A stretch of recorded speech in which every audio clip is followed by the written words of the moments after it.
To have the conversation with a boss or a colleague about how you might need to do things differently, deadlines, targets, your availability, the structure of your workday or your work week. It sounds straightforward and easy enough, but we're still carrying this burden, this perception of a personal professional divide, which means anything to do with your personal life should be kept quiet and out of the room, physically and metaphorically. But that's not real life anymore, because everything's now converged or collided under this one roof. So you have, even the stats are showing that the stress levels are on the increase. Women are cutting down on hours 4 to 5 times more than men, which is now going to impact the gender pay gap that we've been working hard to narrow. It's beginning to widen again, because the reality is women are still carrying the brunt of the workload at home.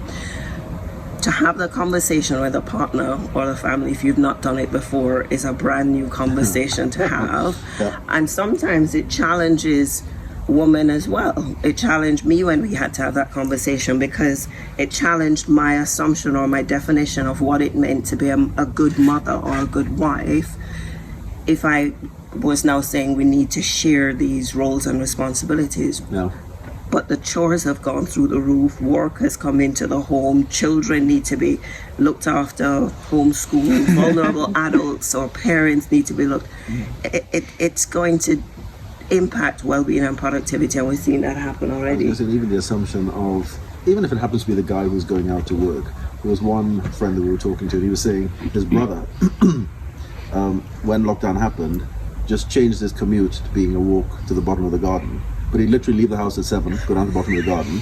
You wouldn't see him until the evening when he would come home normally. Just no involvement in anything at home. At all. He just assumed that they got young kids. The wife, who wasn't just sitting scratching, she would just take over the kids.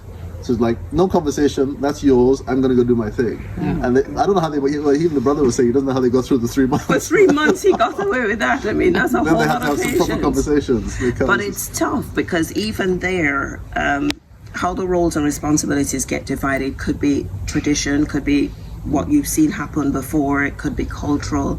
So it takes a lot of courage to say we need to talk about this and do it differently for us. And what we're finding is when we run these webinars, people are very quiet on the webinar, on the public chat. On the public chat, they'll send us messages privately, or they'll just be in listening mode, and then at the end they say thank you, that was so helpful. Because it's giving people permission to have conversations that they've just not felt empowered to have before. We're saying, guys, let's get real. We know this stuff is going on in your home. Even one of the clients who we're talking to, they did this employee survey trying to help look after mental wellness and well-being and so on in the home. But the way you ask questions, if people aren't used to having conversations about personal relationship challenges or stuff going on in the home, there's no way they're going to be putting it in a survey, no matter how anonymous you think it is. So of course the survey shows that life at home is fine. The only challenges around childcare, we're going, you think? You're missing there's a whole lot going on that won't get expressed, because people feel it's career limiting to even bring that into the room.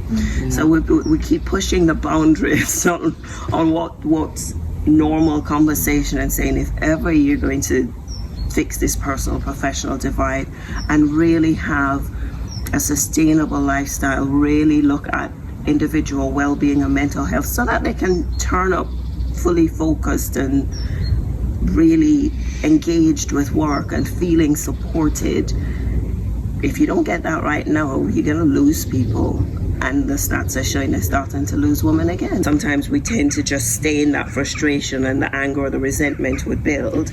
But we say push past what's frustrating you to find out, what do you want changed? What would good look like?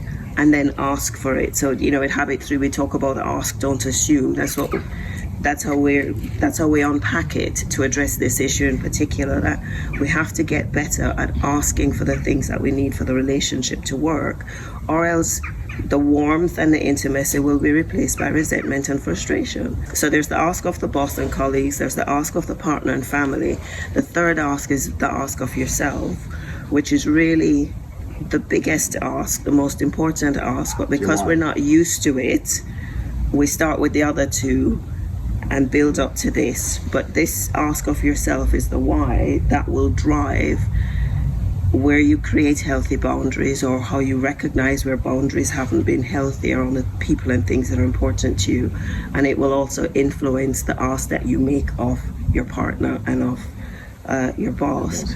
And it's thinking about the things that are really important to you, that you want included in your schedule, that you want included in life to make life feel more fulfilling and more on purpose, and have you turn up feeling fully present to whatever you're doing. So of course work's a big chunk in there, but what are the other things? So it's the time for your relationships with your partner, with your children. It's time for health, like discovering the line I heard, which was really a big ouch, is by the time you get to 50 you have the body you deserve. Yes you do. So, so how do you put space in there for working exercise? Harder for 50 years. Exactly. You got it now. So exercise and the things that refuel you, and the things that energize you, and the things that put back in you what you've been pouring out to other people, your hobbies, how do you intentionally make space for those things in your life? And then what's the help and support that you need, and the schedule that you need to make those things happen more often than not, because not every week will be perfect. But we're so busy being busy, we never stop to think about those things and then create the lifestyle that we want with the people we want in it, and make time for that. So anyway, so that's one of the webinars that we're really, as uncomfortable as it is, or unfamiliar as it is, that's a better word, to the corporate world. That's the conversation we need to be having now. You can just hear she said it, she feels misunderstood, and what was the other word? And unsupported. And I think right now people know how to do the jobs. They were doing the jobs before they went into lockdown. What they need more than ever is this feeling of care and support for the individual. That's what will keep engagement, because there's so many things that people have had to flex around and do differently. They don't know, nobody knows the answer. They've been discovering it as they go along, how to remain productive and how to do work more creatively. If people feel cared for, they can turn up to work and play full on. If they don't feel cared for, they will do the minimum they have to while stretching themselves in a million different directions. And resentment will replace that engagement and belonging. This is the time above any other time to pay attention to the individual and the individual circumstances.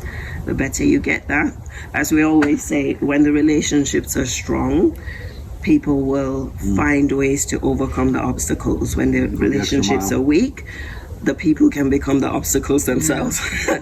And if you want it to work, especially, we don't know what work looks like for the next maybe 6 months.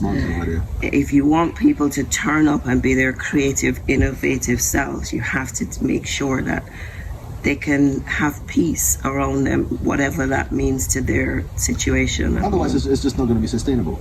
Even if people have found a way to make the last 3 months work, if they're already pulling their hair out, and we're not going back into the offices anytime soon, what does the next 6 months look like? What's going to happen to those people, their well-being?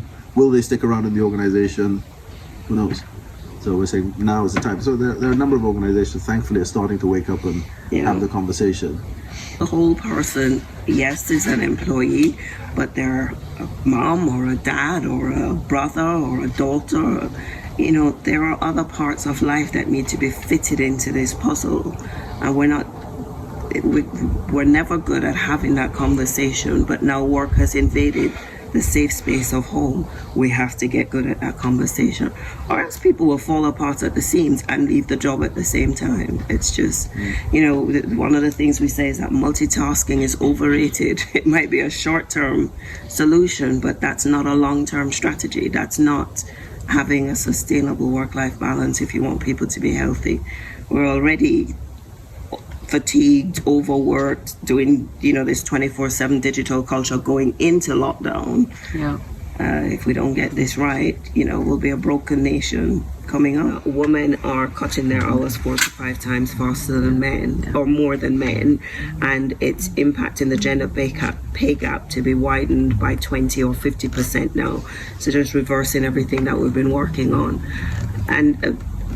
But it's an issue that's been there all along. It's a nonsense that the way that the processes we have, the way that we do work, the struggle we've had to even do flexible work, and we've always had the technology. Lockdown shows it's not been the technology, it's the culture and how creative we are around processes that would allow women to be fully professional, fully present, but also have the opportunity to be fully maternal and have the support, have men be able to be involved in childcare more.